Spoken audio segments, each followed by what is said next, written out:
Let's go ahead and call the meeting to order, please. Roll call, Ms. Garcia. Mayor Walter. Here. Vice Mayor Woolridge. Here. Councilmember Hawkins. Councilmember Glean. Here. Councilmember Anderson. Here. Councilmember Wall. Here. Councilmember Larson. Here. We have a quorum. Thank you. Before we begin, for a moment of silence, I would like everybody to think about everything that's going on in our world today and keep everybody in your thoughts and prayers if you choose to do so. And with that, I'll start a moment of silence.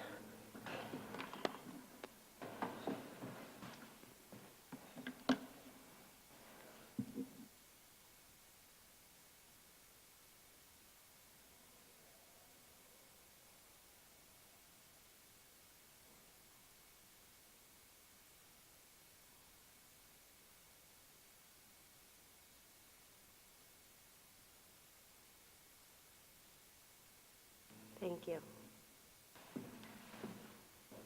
I pledge allegiance to the flag of the United States of America and to the republic for which it stands, one nation, under God, indivisible, with liberty and justice for all.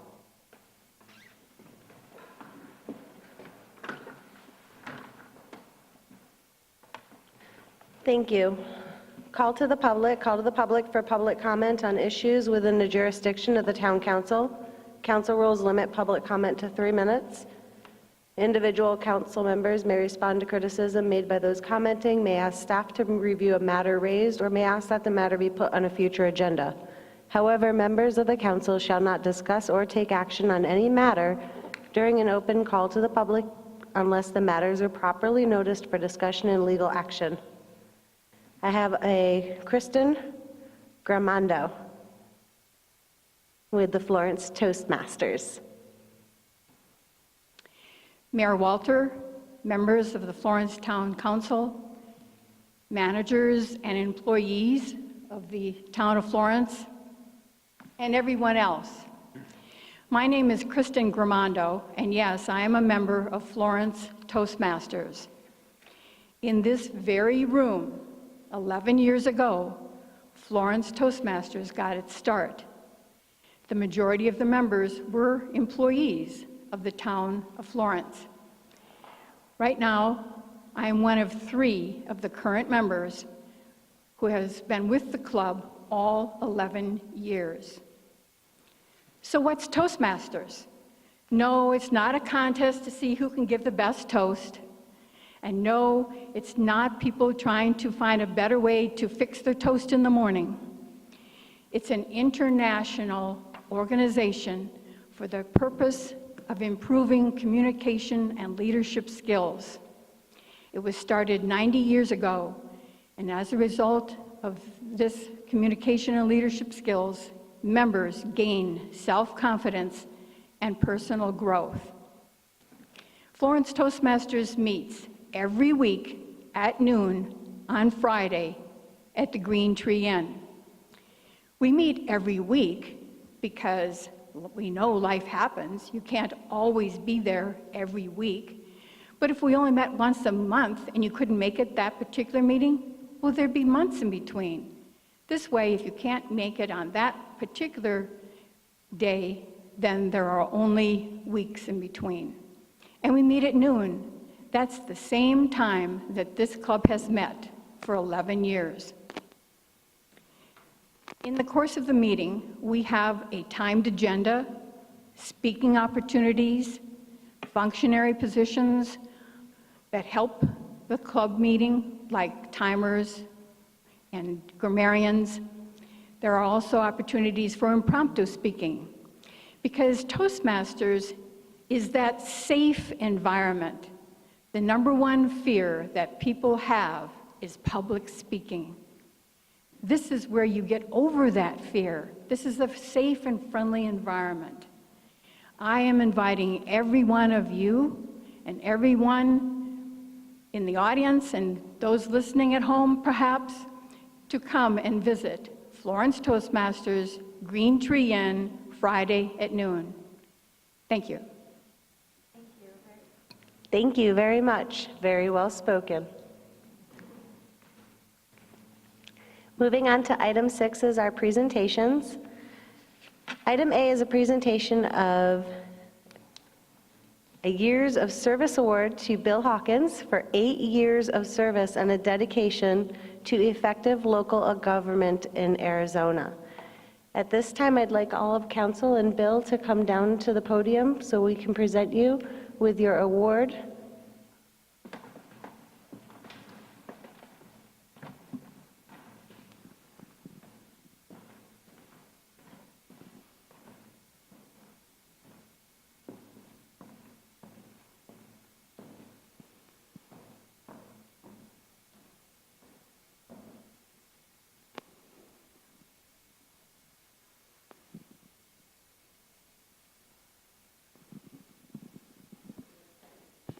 Test.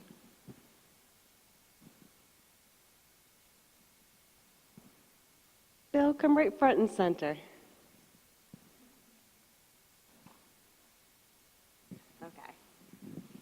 Okay, Councilmember Hawkins has served the town of Florence in an elected capacity for 8 years. He's served much longer than that to our citizens. You always represent our citizens well. You always speak, communicate to council and staff what others are communicating to you. And your service is very much appreciated and thanked. Can you say a few words at this time as well? I just want to say I appreciate the support I've gotten from the community during these 8 years, and it's been a great learning experience, and I've always tried to get the answers for the citizens when they have questions concerning anything in the town. If I don't know the answer, I will find out, and I always get back with them. Florence I think we're moving forward. Nobody's blazing trails right now because, the economy's kind of plugging along, but for a town our size, I think we're doing exceptionally well with what we've been bringing in and the ongoing growth. And it's been a real pleasure working with everybody in town, with the back and forth with the community. The citizens have been wonderful. We've got a great staff, and I hope people will always, if they have anything that they need to know or have any concerns, always feel free to come to the council, because this is a great council, very open, despite what some people may say. We are as open as you can be. I don't know how much more open we could be, but thank you, and I appreciate the recognition.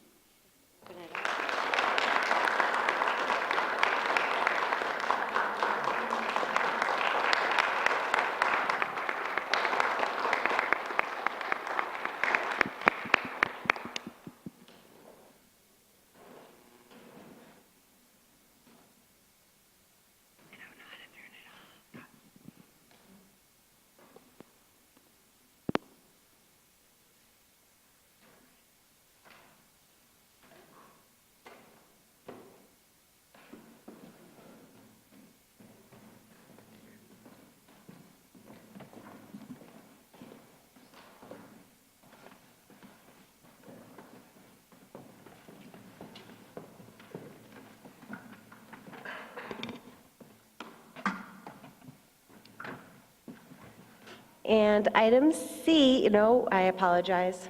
Item B is presentation on a youth program day at the League of Arizona Cities and Towns annual conference. David Lewis and Kim Coco Hunter. All right, well, good evening, Mayor and Council. I hope you had a splendid day today. My name is David. I have worked for community services for about 4 years now, and I had the opportunity to start working with teens last year. I've kind of stepped up my role a little bit this fiscal year as an advisor. So I want to take the opportunity to thank you guys for allowing Coco and I to take these couple members from the Florence Teen Council to this year's 2017 League of Cities and Towns youth program over down in Oro Valley. So thank you for that. We have 2 of the 4 here with us today to share what they got to do at the conference. These are the 4 that went with us. 2 of them were not able to make it tonight, but 2 of them were. So tonight we have Skylar and Jariah, and we're going to start off with Skylar.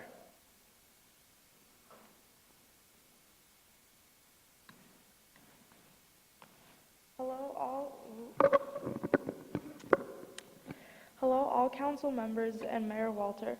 My name is Skylar Mahaffey. I am a junior in high school and I have been with this program for about a year and a half. I was chosen to represent the Town of Florence flag. This was an honor for me through other organizations such as ROTC to present something so big for the state of Arizona. I would also like to add that a few hours later that we had a lunch break and we took over. The teen council ended up taking over for a little bit, roughly like 15 to 20 minutes. And what we did is we did some activities and bonding with other teen groups to engage and get to know other people around us. And we did some games, and what we did is me and Jariah and the 2 other members that were there we took over, and what we did is we walked around and we talked to other councils and we said, would you like to join us? And when we started playing games, people were really engaged, and it was a very fun-filled like activities that we did. And for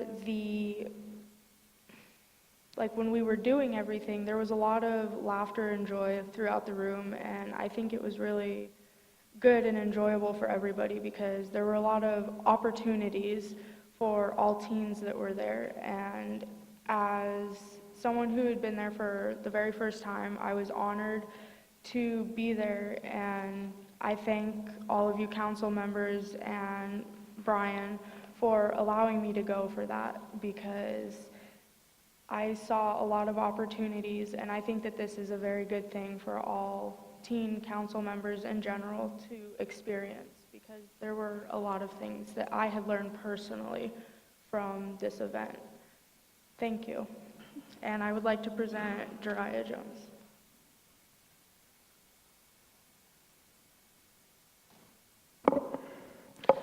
Good afternoon, Council, Mayor, Vice Mayor. I'm Jariah from the Florence Teen Council. I am a sophomore, and I've been doing this group for about a year and a half now. First, I'd like to thank you guys, Brent and Brian, for allowing us to do this for the second year. This is my second year going to it, and I think it was way better than before. We did a lot of networking this year, and as you see in the picture right in front of you, we were working with the Miami Teen Council, and we worked with them a lot through the day, but we also worked along and coordinated with other teen councils. It was really good this year because we were able to network and get our names out there and be able to see and compare what we can do with the other teen groups. I know a lot of the teen groups didn't know what we did last year, but now that we've done stuff and that we got our name out the door, they know what we're about and they know what we do, so they're looking forward to working with us, and we're looking forward to working with them. Over here, this is us networking and communicating with the other teen groups at the conference.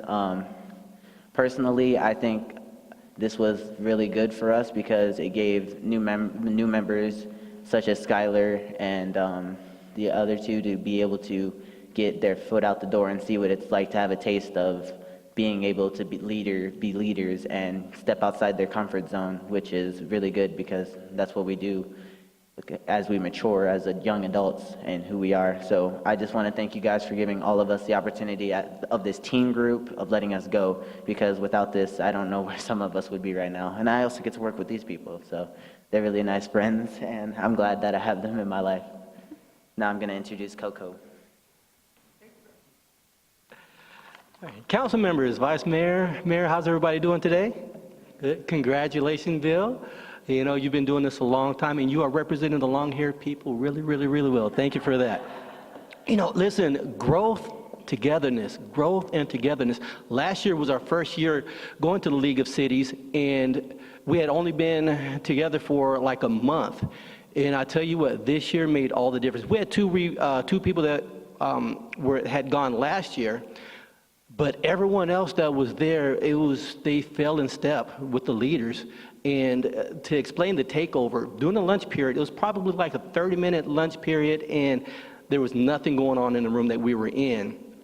And so we just happened to go up there with our sound equipment. I don't know how that happened. We just happened to have all of our, tools and our games, what have you. And so David went over to the lady that was coordinating the event. He said, hey, there's some downtime here. Can we do a little something? She said yes, and as soon as our team saw the thumbs up, that was it. They were all over it, and we got the music going, and there was a lot of people there that were just kind of on their cell phones and watching the paint on the wall dry. Once the FTC members got going, you just seen the energy just boost, and they're pulling people up on stage and engaging in, and so that was the takeover. And everyone around the state, all the teams, their peers, and even the directors were in awe. They were like, how did this happen? Was this already planned? And it wasn't. And they did such a good job that there's a strong possibility that your teams from Florence are going to be facilitating the teen section next year. So that's going to be really, really, really great. And when it comes to growth, when you see the teens here, they're talking about our program there's a time where they had your billboards and you talk about your programs, and they were all over it. And these teens from other states, they were just engaged with our teens. I couldn't find our teens because there was such a big crowd there. And you should have seen how Skylar was just directing traffic and saying, hey, here's how we do this, here's how we do that. They didn't just talk about the events. They talked about what it took to put the events together, and that's why some of the people there were in awe. So once again, thank you for allowing our teams to be in leadership positions and vulnerable positions, because their leadership skills paid off, and they're going to be able to use these skills in other aspects in their lives. And Bill, you said that even though Florence is a small town, you feel as though there's some traction going on. I'll tell you what, this is confirmation right here, my brother, from the stuff that you've been doing. Thank you very, very, very much for putting him in this position. I appreciate it. Thank you. So David and Coco, is there anything else that you would like to say? Because you have done an amazing job, and I want you to know that. The presentation that was put together, the visual board, that was outstanding. That was 100 times improvement from last year, just to see the growth visually. From the visual presentation as well as your verbal and outgoing presentation. And this all came out of their mind. And the video presentation was only a couple of minutes long so that it can loop, so that we get a different group coming in. So the way they planned that out was perfect. We know that we've done a ton of events, and they're like, let's not put it all in there. We want to capture their attention and give some time for a Q&A. It was just phenomenal the way they put that together. And this year, I see a lot of growth just here in Florence. Now that David has taken a bigger role, there's doors that are just flying open that was really hard to get a crack in last year, and I thank you for that. He says, I have nothing. You have everything, man. Mr. Billingsley. Madam Mayor, members of council, I was going to say a lot of the same things that you said, Mayor. The growth in our group from last year to this year, the professionalism that was displayed and the leadership that was displayed, I was in awe, because the first year, the kids that we took there, I thought did a fine job, but they were bashful. They were off by themselves. They were kind of hiding in the background and not sure how to fit in. This year, they were the leaders of the whole group. I think that it was like Havasu City last year that I thought had the most senior leadership group that was kind of guiding the pathway, and the two folks that they had at the front of that organization since graduated and went on to college. But our group was the leader this year, and following the event and during the event, I had an opportunity to speak to the League of Cities and Town staff and request that they allow us to facilitate and do a portion of the entertainment at next year's event. And they're going to debrief on it, but I think that we'll have a real opportunity of taking a larger leadership role. I will tell you, I had many communities come and approach me asking what the secret to our success was. how we got the kids involved, how we came so far as a program in 1 year, and all the credit goes out to our staff, to Coco, to all those folks that have provided support, including the council. And the sky is the limit on the leaders that we can train and how they can prosper and assist our community going forward. So thanks again for their support. Thank you. Madam Mayor. So, Mayor. David, Yes, ma'am. does the Florence Teen Council have any plans for our Community Service Day, October 21st? October 28th. 28th. So yes, we will actually. Sorry, I'm stuck on the 21st. You're fine. No, so on community, what is it? Make a Difference Day, excuse me. We do have a plan. We are actually taking over parks as the teens. So what our plan is, we don't have a set in stone what we're doing, but I have brought to the community or Make a Difference Day committee is that we're going to go down to Main Street Park. This isn't set in stone, like I said, but we're going to actually sand and repaint all of the tables and benches at Main Street Park, along with all of the poles that have graffiti holding up the Ramada. That's what I have presented to the committee for that, and hopefully that's what gets approved, so we can kind of help our oldest park here in town get a reamp with that. I like it. Good Madam- job, teens. Mayor, Yes. I want to say something. David come up and spoke to me at the conference. Thank you. You're welcome. And I asked him where our table was, and he pointed it out to me. I couldn't get to it. I finally got to it. I think I spoke to Skylar and told her who I was and thanked her for. But you could see the interest that our table had, because it was completely surrounded by not only young people but adults too. So it was a good show. Thank you, all of you. Thank you. Thank you. Item number C is presentation on upcoming special events. Miss Allison Flees.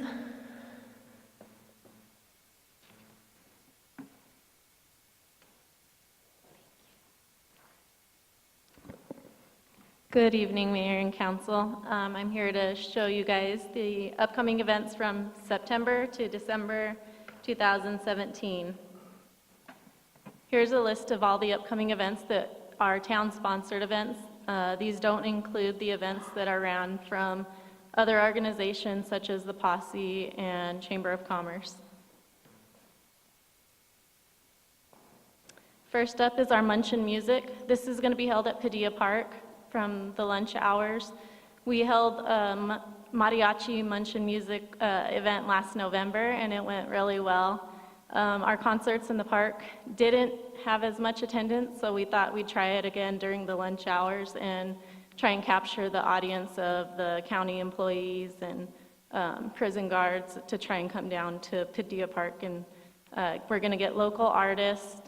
We're not paying any of the artists. They're all volunteers, so we're interested to see how that works out. Question. Yes. The munch part, do you bring your own lunch or? We are trying to encourage people to go to the local restaurants to grab their lunch and then come down to the park. But yes, people can bring their own lunch. Thank you. Movies in the park. As you guys know, we've outgrown Padilla Park and moved it down to the Aquatic Center, multi-purpose fields. So we are going to be showing Smurfs, and this is going to be shown on a 50-foot inflatable screen. We have our Make a Difference Day event coming up. This is going to be our first time doing it, and Make a Difference Day is a national event. So on the fourth Friday of October, it's recognized nationally. We're going to be identifying at least five different projects in town. And we have different areas that we're kind of looking at as a committee, but one or two of those might kind of get shifted around. So we are hoping that everybody can reach out to different groups and get volunteers for this event, because we're definitely going to need them. We have things like painting the parks, helping senior citizens. There's just some stuff up in Anthem, just a number of different things that we're trying to get done on this day. Our Halloween Fright Fest is one that I'm really excited about. We're going to be moving it to Main Street this year. We are talking with the businesses located on Main Street and incorporating the trick or treat, of course, and then we are going to be doing trunk or treat, which I don't know if you guys have heard about that, but people will decorate the backs of their trunks and hand out candy. So this can be any family or nonprofit organization is more than welcome to come out and do that. And then we'll still be offering the carnival games like we do at the park. We are also going to be having the costume contest, a hay maze, and trackless train rides that are going to cost $2. We started a candy drive, so that started on September 1st. We already got some candy, so thank you, Ms. Wall. We appreciate that. If anybody would like to donate candy, they can drop it off at the Florence PD, the Anthem substation, or at the Library and Community Center. Junior Parada is the 85th annual Junior Parada this year. The parade will begin at 10 o'clock, and then the rodeo will start around 1 o'clock. Just depends on how many entries they have for that. They've been talking about starting it on Friday this year because they are AJRA this year, and which gives them more entries. We're also going to be doing, the Chamber is promoting their Small Business Saturday that day, and the Legion has talked about doing an extension of premise and doing a street dance. So you guys should be getting some paperwork for that as well soon. The teens are also talking about doing an event down at Padilla Park, just for teens only in the evening. So, Main of Lights and Adopt-A-Storefront is it's not really an event, but it's something that I wanted to make you guys aware of.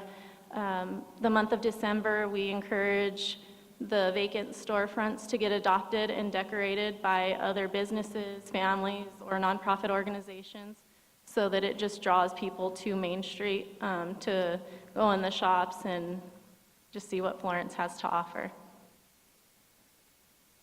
Christmas on Main Street is scheduled for December 1st, and it starts at 6 o'clock. I don't know if any of you were able to make it out last year, but we had a lot of people for that event. It'll be the same concept this year, trying to reach out to the businesses to get involved because that really helped the event last year. Christmas carolers, gingerbread house contest, all kinds of stuff will be going on that night. We're going to be doing a breakfast with Santa at the Library and Community Center, and that's going to be the day after Christmas on Main Street. It's $5 per person, and there is registration required for that. And here's the list of the events that are coming up that are not town-sponsored events. So we have the Homecoming Parade, which is next Friday, Demo Derby, Arts in the Park. Jingle Bell Run is not one that's for sure yet, but the high school basketball team is talking about doing that. The Post Office dedication for Harpo Celaya, September 16th, the Arizona Run for the Fallen, and then the Fall Fun Fly-In. That's all I had. Did any of you have any questions? No questions, but excellent presentation. We're looking forward to all the events that are not only town-sponsored, but are facilitated by other organizations. So there's always something to do, and we'll make sure that we get it all on our website. Thank you. Thank you. One question, do we know what time the post office dedication is going to be? 8:30 in the morning. Okay. I just found out, so I thought I'd help. Oh, Thank you. that's a good thing for people to know. Absolutely. Item D is presentation on Florence Unified School District override election. Mr. Richard Franco.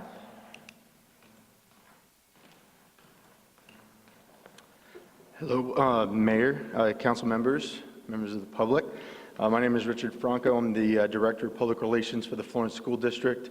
Mr. Knutson, our superintendent, sends his apologies. He's at a law conference with our board this week. Otherwise, he would be here with me, so he does send his apologies for missing.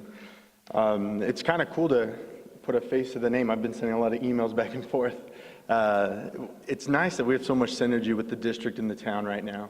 I mean, you think about the easement that we did last year with you guys for the new pharmacy that's being built, all the projects that we do together, all the events that you guys plan, that we mutually support, and it's just appreciated.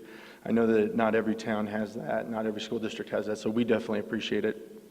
Before I start, I want to personally thank Mayor Walter for writing a letter of support for the bond and override that's upcoming.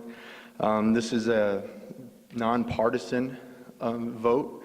One is a bond and one is an override that I'll go over the details in a minute. We've received support from Supervisor Goodman, a Republican supervisor up north in Santan Valley, and the Democratic supervisor down here in this area, Mr. Pete Rios. So we're definitely appreciative for all of that support, and thank you for all that you do for us as well, Mayor. So to start, let's see. I think it's important for everyone to understand what kind of money the district has and how the money's allotted from the state. So we have two types of funding that's not grant-based or federal, and that is M&O and capital. Our M&O budget, for the purposes of this conversation and in general, goes to salaries. And our capital budget goes to capital projects or to things like buses, technology, tables, desks, buildings, roofs, air conditioning units, all those kinds of things. Since 2007, our capital budget has been cut by about 85% by the state of Arizona. Our school district has about 9,200 students, and we have 12 schools in our district that we operate. If everything was the way it was in '07 and just had continued, we should have about $4.6 million of capital funding each year to operate our district. We currently have $560,000 that we use to operate 12 schools and provide for 9,200 students. And that's why we are now asking for our public support. So bond money can be spent on capital projects, and M&O override can be spent on M&O, which is salaries for our teachers and staff. So I'll talk about those two specifically, and then I'm happy to answer any questions anyone might have. So the first is the override. We're going for an 8% M&O override. Districts can ask for up to 15%, and most districts ask for 10%. Our school board wanted to make sure that we were being responsible with our money, and especially whenever we're asking taxpayers to increase property taxes. And so we're asking for an 8%. What that would allow us to do is in year one, it would allow us to give every one of our certified teachers a $1,000 raise on their salary. Not a bonus, but a raise. And it would allow for incremental raises after that. Everybody knows about Prop 206. The minimum wage is going up to $12 an hour. The state is not funding that for school districts.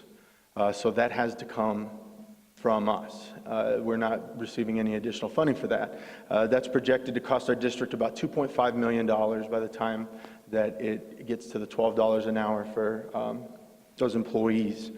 So we're in a position where asking for this money is vital. So what we would like to do with it, again, is we'll be able to give our classified staff the raises that they need, and then we'll be able to give our certified staff, our teachers, raises as well. We also want to eliminate pay to participate. When I went to high school, you didn't have to pay a fee to play football, or you didn't have to pay a fee to be in the marching band. Because of our capital expenses and our capital budget, we have to charge our families to participate. It's not something I believe in as a public school product and a public school employee and a former teacher. So we want to eliminate that roadblock that gets in the way of teaching kids soft skills, leadership, teamwork, all those kinds of things that students might be deterred from because their parents simply can't afford a fee to put them in those sports programs. So we want to eliminate that and get rid of those barriers for our students. What that's going to cost in year one is approximately $2 million of the $4.6 million total that we would receive for an 8% M&O. So what are we doing with the rest of the money? Our district needs a viable curriculum K through 8 in reading and writing. Ms. Walter can probably speak to that. We've adopted Eureka Math, which is a free curriculum that was adopted as national standards and state standards, but we're going to have to pay some pretty hefty fees to get the kind of curriculum that we need. So in the first year, we'll be able to pay all those upfront fees with the difference in the cost, and then we'll be able to provide professional development and growth opportunities for our teachers.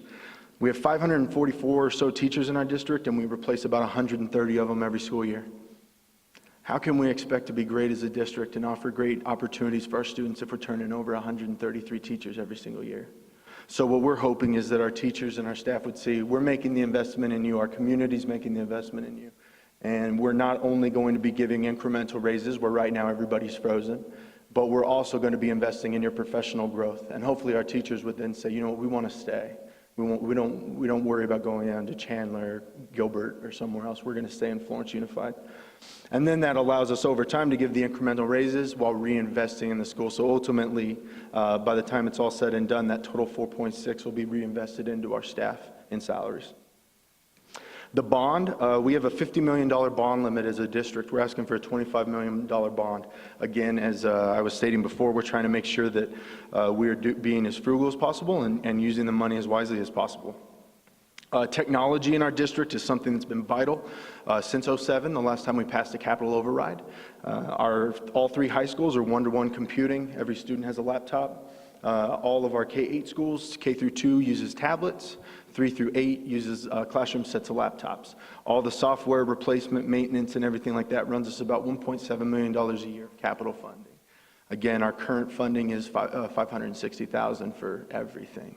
So that would be the first thing that we're putting this bond money towards. The second is buses. Last year we had to buy 8 buses just to run our fleet, not to buy really nice fancy buses. We just needed some yellow buses to get our kids to school. Well, at $135,000 to $150,000 a piece for 8 of them, that's more than $500,000. Our district's at the point where we're doing lease to purchase.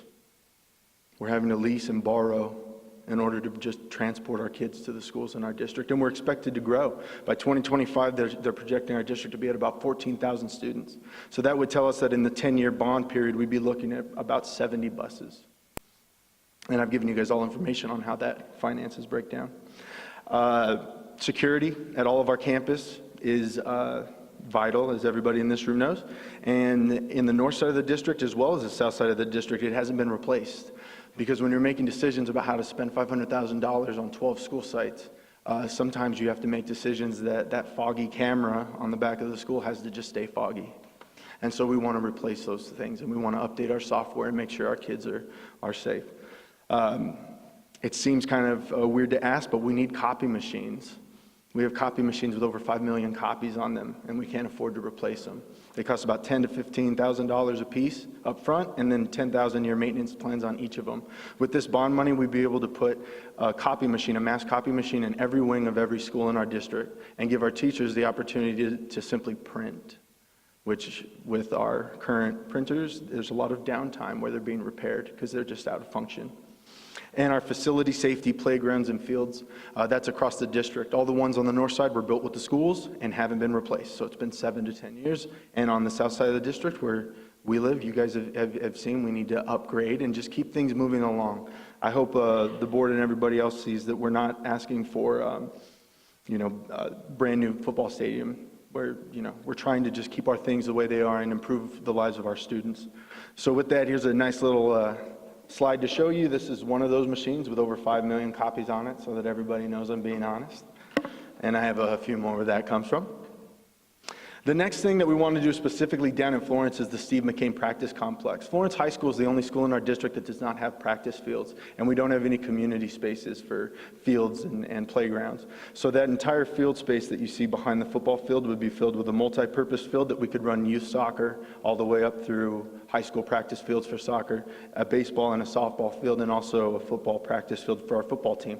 If you go by Florence High School after school one of these days, Florence High School's football team, which is currently ranked number 3 in their conference and going to be doing some big winning this year, they're practicing on our baseball field. They're the only school in our district that doesn't have practice complexes where the students can go out and use that. And we think that this facility would be something that would be usable by far more than just our students and have a lot of community reach. So that's why we've included that in this bond as well. And then our technology for our students. So the tax rate. If you look at the top number, that's the total combined tax rate that the Florence Unified School District's been receiving since 2007. It only goes up to last year. This year, we're not at $5.67. We're at $5.32 per $100 of assessed valuation. In 2007, we were at $7.79. So as our state funding has dropped on the capital side, so is our local contribution and property taxes. I was at a meeting before where I heard, I can't remember who was talking about how high the tax rate is for the school districts. It's lower than it's been in a very long time. And so by asking for both the bond and the override, we're asking for a $1.30 increase to that number. That would take us to about $6.60 per $100 of assessed valuation, and it would keep us below the 5-year average. We're hoping that our community would see that as us trying to be responsible and continue running things the way that we have been and continue providing good opportunities for our students while also limiting the impact as much as possible. On a $100,000 home, that's about $130 a year that we'd be asking for. $2.50 a week, about $10 a month to cover all that. It's raises for our teachers as well as all of the capital supplies for the bond. This is just a parent survey I want to share with you guys really quickly. This is parents throughout the district. How satisfied are you overall with each of the following at your child's school? Administrators, parent involvement, transportation, and extracurricular programs are 64% and above of either completely satisfied or somewhat satisfied. And then when you look at the bottom, it completely flips around. Our parents and our community members know that we're not valuing and paying our teachers correctly. And so that's what this override does for us. This override allows us to say that as a community, we support our teachers. We want to keep our teachers. We want to have good teachers for our classrooms. And I think our parents also agree with that sentiment. Are there any questions? Councilmember Wall. I have a question about how these two issues will be presented. Will they be two separate issues on the ballot? Thank you for asking. Yeah, there will be two separate issues. One will be the bond, one will be the override, and there will be an all-mail ballot. The district also has to fund our elections. So it's about $115,000 to do polling places, and it's $60,000 to do mail. So that's why districts usually opt for mail. So it'll be an all-mail ballot, and they'll be coming out around the 10th of October. And you'll have till November 7th. Thank you. I have a question. This is sort of a loaded question. How do we get our state legislature and governor to wake up and help our education in our state? Voting. I can tell you this. Our last election, which was the consolidation with Coolidge, 5,000 total votes in a community of 130,000 people, including Santan Valley. We're just not voting. That's a shame, isn't it? And so what we kind of look at as a district is if we can just get our people to vote. You know, I don't think that there's that much in this that somebody would say is wasteful. So at the state level, the same thing, just vote. And we'd love to partner with the town to set up voter registration and do all those things as well. We want to be a more engaged community. So Well, maybe when it comes election time, we can get together and do some campaigning. I'd be happy to do that in my spare time. Okay. I can volunteer for the PAC anytime after work, Okay, thank you. which I am right now. Are there any other questions? No, but I do want to thank you for coming out. Again, you alluded to it earlier with, the partnership between the town and the school district. And ultimately, John Nixon, where are you? There you are. You wrote And the myth and the legend. You wrote an excellent piece for the Florence Reminder, and it also talks about, the partnership and the IGA, that we work so well together. And I feel that it's for the benefit of the community as a whole, and to be able to utilize both venues to communicate to the public, what is happening, why is it important, and, what does a yes vote mean, what would a no vote mean, and it's clearly illustrated here, which is... Thank you, yeah. And I'll be happy to give you guys some, there's flyers in the back. I gave you guys some flyers that have the facts on them, and you guys are more than welcome to share those with anybody. And as we have more items to hand out, we'll definitely come share them with the council. And if anybody has questions from the audience, or you're watching this in TV land, contact Richard Franco. You can... Either 520-840-2991, or you can call my Globe number, 928-200-1603, or you can email me at rfranco@fusdaz.org. That's recorded, right? I don't have to do it slow the second. It's recorded, and Mark can hear it, and we'll make sure that that information is out there, because we want people to be able to make an informed decision. Absolutely. I have one more question. Do you have other presentations in other areas of town? Absolutely. So I presented to every staff in our district, every one of our teaching and classified staff. I'll be doing a family barbecue in Copper Basin that a family's willing to host for us. I'll be presenting in the Anthem Ballroom on September 22nd at, I believe, noon or 1 p.m. And we're continuing to set those up. I'll be going to the HOAs. Anyone that'll listen to me, I will talk to them. That's great. Thank you. Yeah. You guys all have a great night. Thank you very much for your time. Thank you very much. Item number 7 is our consent agenda. All items on the consent agenda will be handled by a single vote as part of the consent agenda unless a council member or member of the public objects at the time the agenda item is called. Resolution number 1639-17, which is an adoption of the resolution of the Town of Florence, Pinal County, Arizona, accepting tribal gaming funds granted by the Gila River Indian Community on behalf of the Pinal County Historical Society in the amount of $4,200 for lighting improvements at the Pinal County Historical Museum. Item B, resolution number 1640-17, which is an adoption of the resolution of the Town of Florence, Pinal County, Arizona, approving and adopting the updated Pinal County Multi-Jurisdictional Hazard Mitigation Plan 2016. Item C, approval of accepting the Register of Demands ending July 31st, 2017 in the amount of $3,242,984.34. Is there any member of the public or council that would like any item removed at this time? I'd like to have item B removed. Okay, item B, so removed. With that, we need a motion, please. Make a motion to approve the consent agenda items A and C. Second.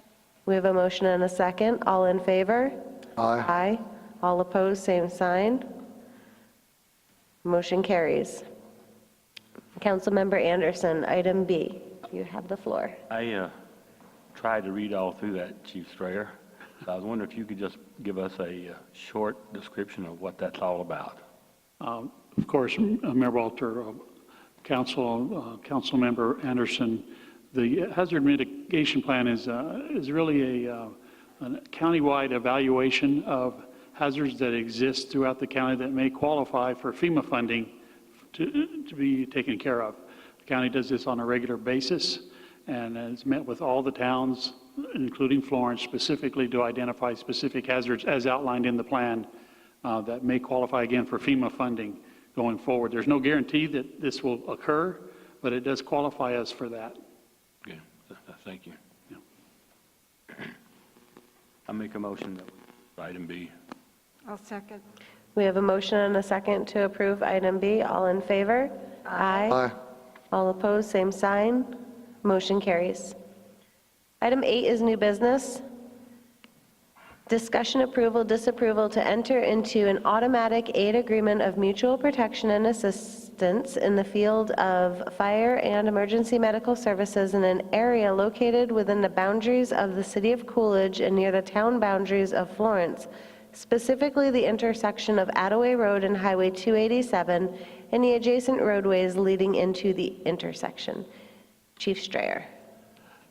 Good evening again, Mayor Walter, Vice Mayor Woolridge, members of the council.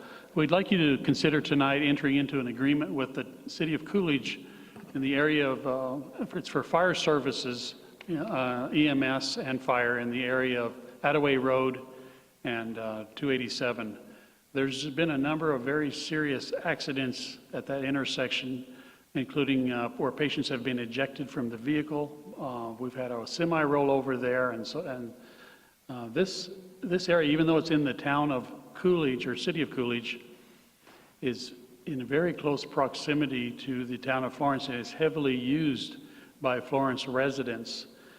There's a term in the EMS world called the golden hour. It has to do with trauma and getting treatment for trauma, and there's an hour that's used as a guideline to get the patient from the time of the injury to what they call under the knife at a trauma center. The reason that we've asked for this specific agreement, we have a similar agreement up north with Rural Metro. That's also in the yellow on your map, that allows us to automatically respond to any incidents occurring in that area.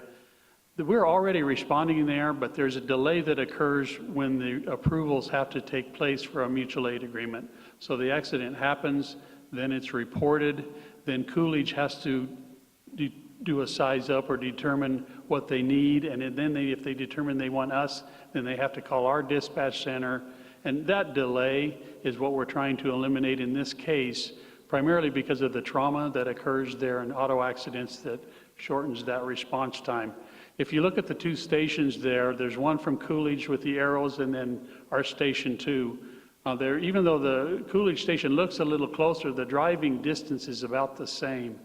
Our engine or ladder truck at Station 2 is equipped with all the life-saving extrication equipment and so on for types of calls we anticipate occurring there, and again, is already responding.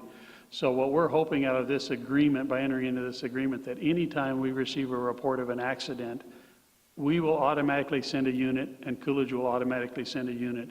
If we're not needed, they'll turn us around. But if we are needed, it shortens that response time. Are there any questions? Yes, how would you be called? Would the Coolidge Police call you, or?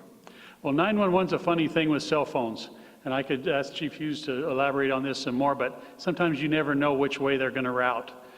So they may come to us, to our what's called a PSAP, which is a public safety answering point. The 911 call may route to our dispatch center, or it may route to Coolidge's. So regardless of how it's routed, once we become aware that an incident has occurred there, we'll automatically dispatch the unit. The Station 2, if it's available, would be, since it's closer, would be our first unit, and then a unit from rural metro would backfill for them when they came to that call. Or if it was Station 2 wasn't available and Station 1 would come, and we would also backfill. This all is just a already in place process that we use every day. But if the call goes to Coolidge, they'll notify us. They will notify us. Okay. Yes. Councilmember Galeen, did you have anything? No, I was just wondering how they'd notify you. Would they call our 911, our Florence The Police? PSAPs talk to each other regularly. That's all I have. Yes. Trying to figure out how they notify you. Okay. Similarly, along the same lines, down the road, I know we're looking at our dispatch and the way how our fire and police are dispatched. So that will help answer some questions as we go forward with a different agenda in the future. In regards to this, if there's no more questions, we just need a motion. I'll make a motion to approve to enter into an automatic aid agreement of mutual protection and assistance in the field of fire and emergency medical services in an area located within the boundaries of the city of Coolidge, and near the town boundaries of Florence, specifically the intersection of Attaway Road and Highway 287 and the adjacent roadways leading into the intersection. I'll second. We have a motion and a second. All in favor? Aye. All opposed, same sign. Motion carries. And managers report. Madam Mayor, members of council, we have some aspiring authors amongst us this evening. I knew that we had a bunch of smart folks that were very engaged in their professional development and attributes, but I didn't know that we had people that were fluent in Russian. Sitting here amongst us this evening, would like to congratulate and thank Chief Hughes for your involvement in getting Florence's name out there. But Chief Hughes was published in a Russian educational journal specifically about use of force in crisis for police. And it's a kick. I'm going to give this back to the chief, but if you want to look at it after the meeting, it has his article in here in English, and it has it in here in Russian. And I know nothing about Russian, but oh my goodness, I'm glad I don't have to read it. So congratulations, Chief. Secondarily, I have a copy of Heinemann magazine, which is an educational magazine and journal. And I'm happy to report that our very own Lisa Garcia was a contributor to this article, and I've already shared this with council. Of course, our friend Joel Villegas with the County Schools Office is one of the co-authors, and it's called Makerspaces Bring STEM Lessons to Life. And Florence got a prominent part of an article once again in this educational journal. Congratulations to yourself and Joel. I wanted to announce to the public and everybody watching on TV that the 30th Annual Pinal County Town Hall will be held October 19th, 2017. For more information, you can contact Maxine Leather. It's also available online, and I will be one of the speakers at that particular conference. Next, I was unable to at our last meeting, but I believe I am able to today, Brian, announce that we have been awarded a PetSafe grant in the amount of $10,000 for our dog park and upgrades to our dog park. There were 213 applications that were submitted, and only 25 communities received funding. So we received our official notification on the 18th of August, but they told us to wait until, oddly, the day after the last council meeting. But congratulations to Brian and to the staff, and also to Jennifer for her assistance with that grant. It seems like every meeting I'm coming in and talking about awards of grants, I think it speaks to our staff and the quality job they're doing and the leadership of our council. And one of the things that we were challenged with as a staff last year's budget and this year's budget was to seek outside funding, and I'm happy to be able to report on a bi-weekly basis of the success that we continue to have. Next, I received an email, and it is addressed to Mr. Halt and Ms. Seta. We wanted to thank you for your assistance in hosting the virtual dementia tour at the library on Thursday, August 31st. The building was a wonderful place to offer this important experience for those wishing to learn more about aging and living with Alzheimer's or related dementia. We wanted to express our special gratitude to the assistance we received from Megan, who wasn't here. I look back, she's not here tonight.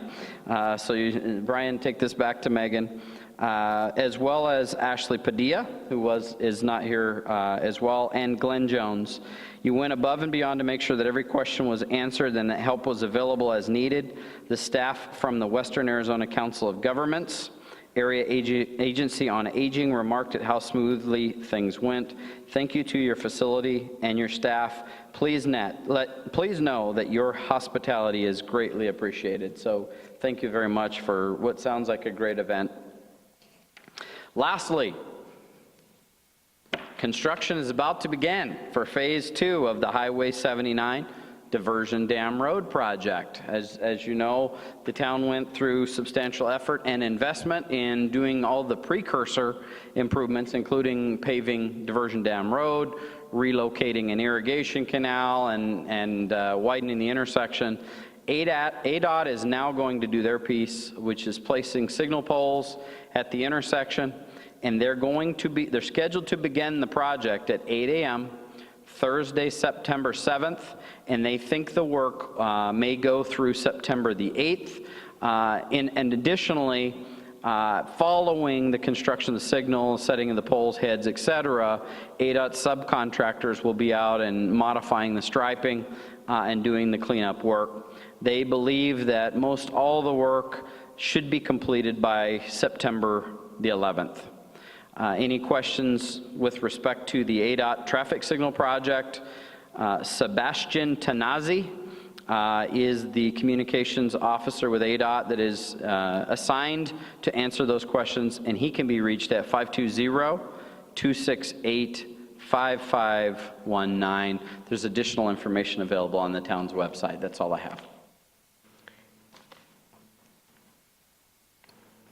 Thank you very much. Council members, does anybody have any questions for Brent? I've got one question on one of the other reports, looking at the... Before you go to the department reports, I'm still on manager's report. Okay, go ahead.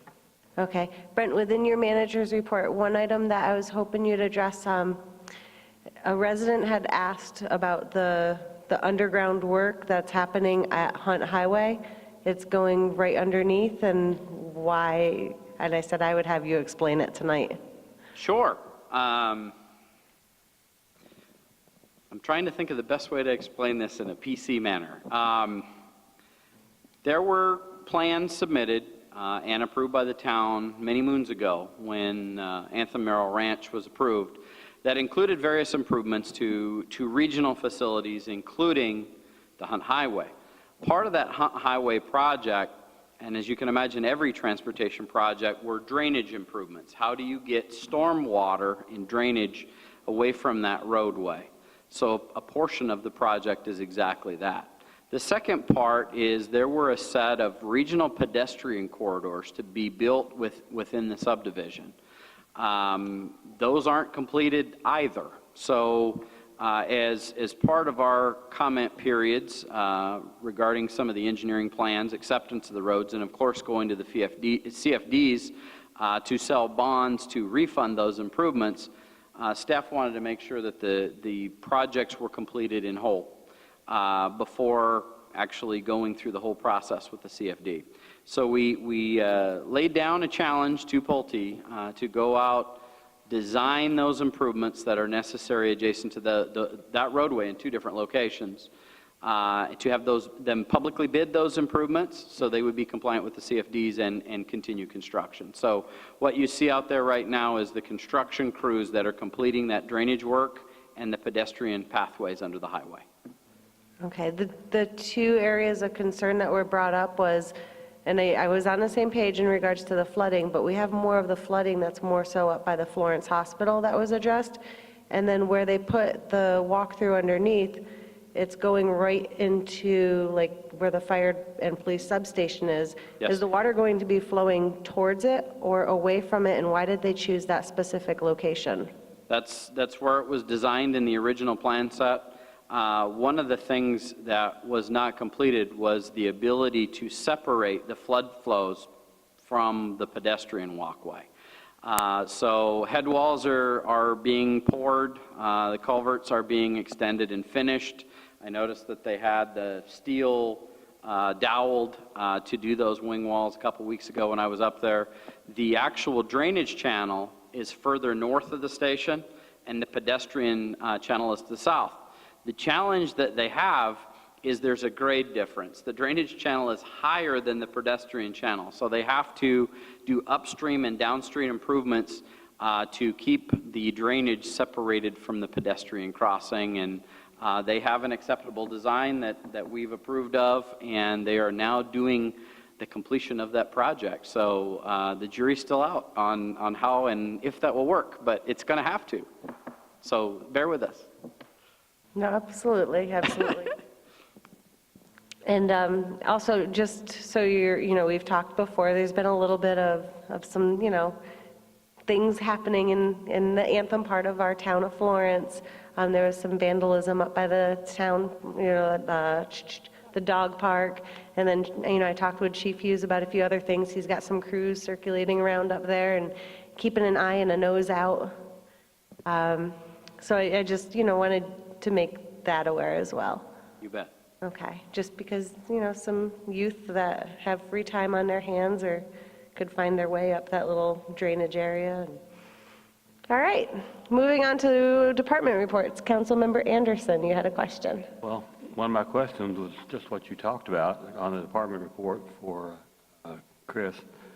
He talks about the pedestrian tunnels, and it's not very clear how that pedestrian tunnel is going to circle around the fire department. That looks like it's going to be a sidewalk in there somewhere. Is it going to go around or circle back? Do we know what that's going to be there? Yes, there is already an easement, a corridor that was laid out many years ago for where that will go.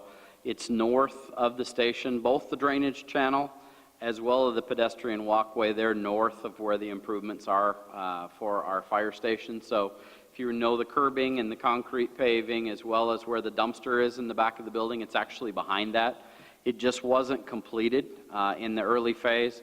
That comes under the roadway, goes down to the wash, which isn't very far away, and it links with the trail system in the wash. Oh, okay, thank you. In addition, we've received a request, if you recall, because we presented at council before, from Johnson Utilities that would like to use that same easement where the drainage way is and where the pedestrian walkway is to be, to run a recharge, treated effluent recharge pipeline.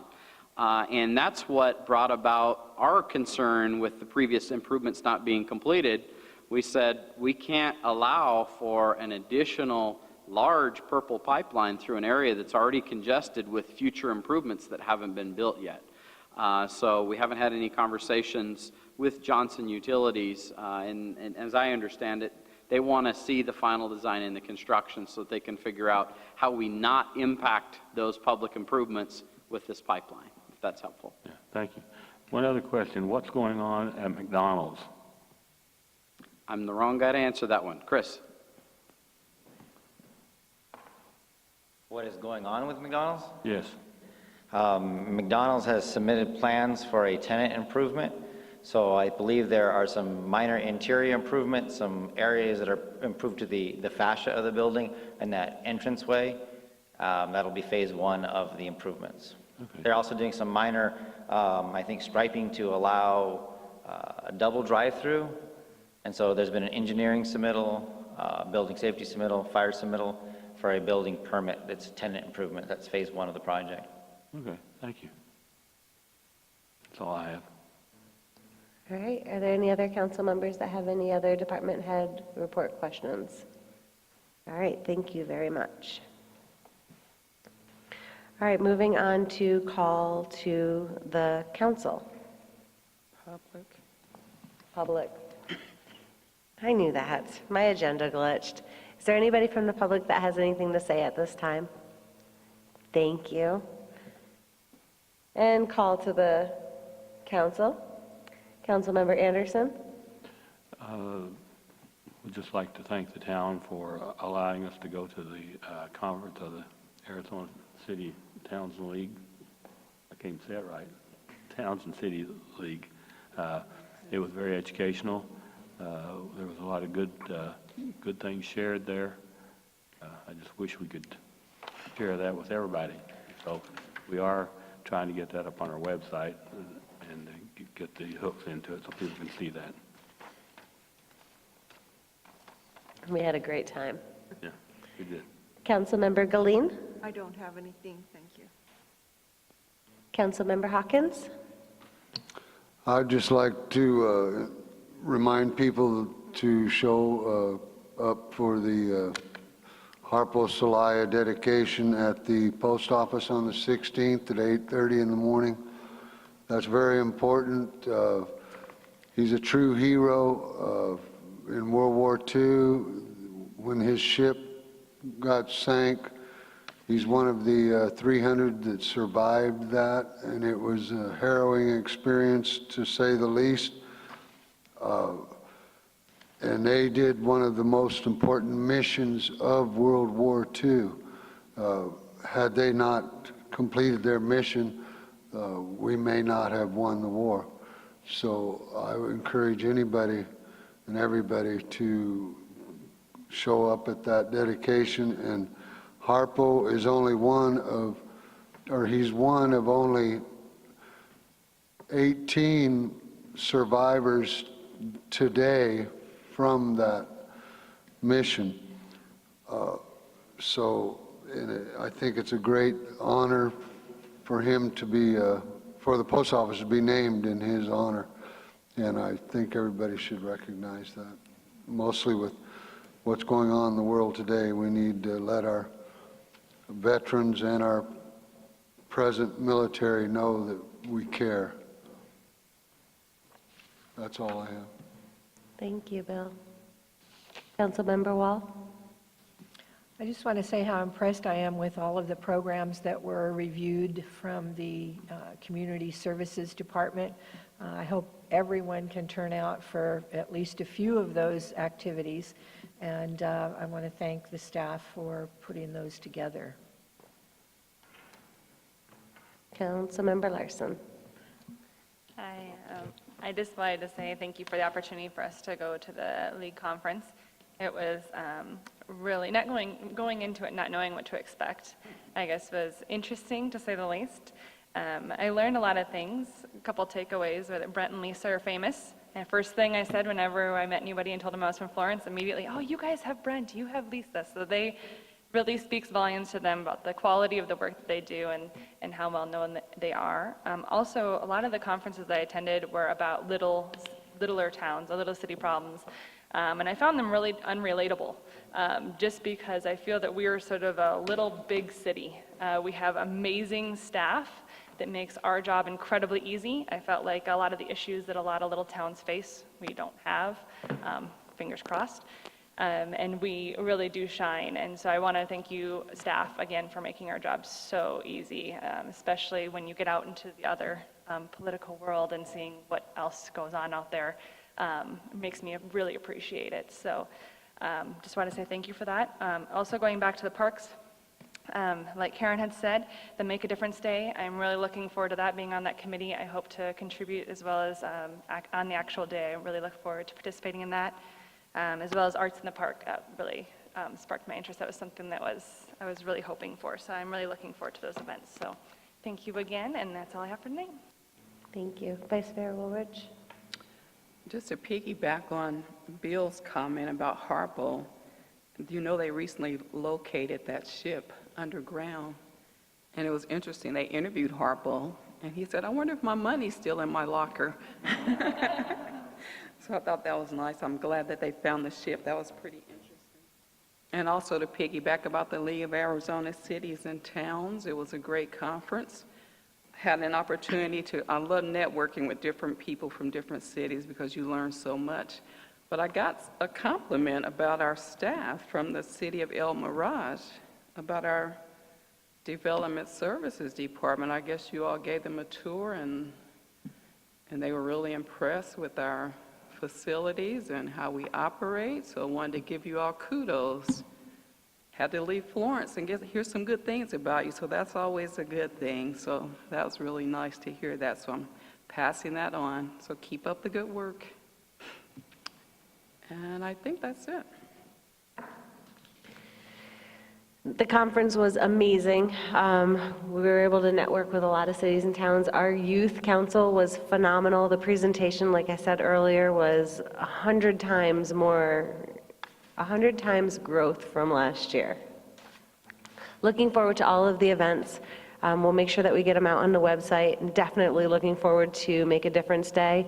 I'll probably participate on the 21st and the 28th because I'll be so excited I'll think that it's the 21st. So with that, we are going to be going into an executive session. I don't know when we're going to get out. We're hoping that it will be before 10 o'clock this evening. But if you're inclined to wait, we will adjourn from the council chambers. With that, we need a motion. Make a motion, we adjourn to executive session. Second. All in favor? Aye. Motion carries. We are adjourned.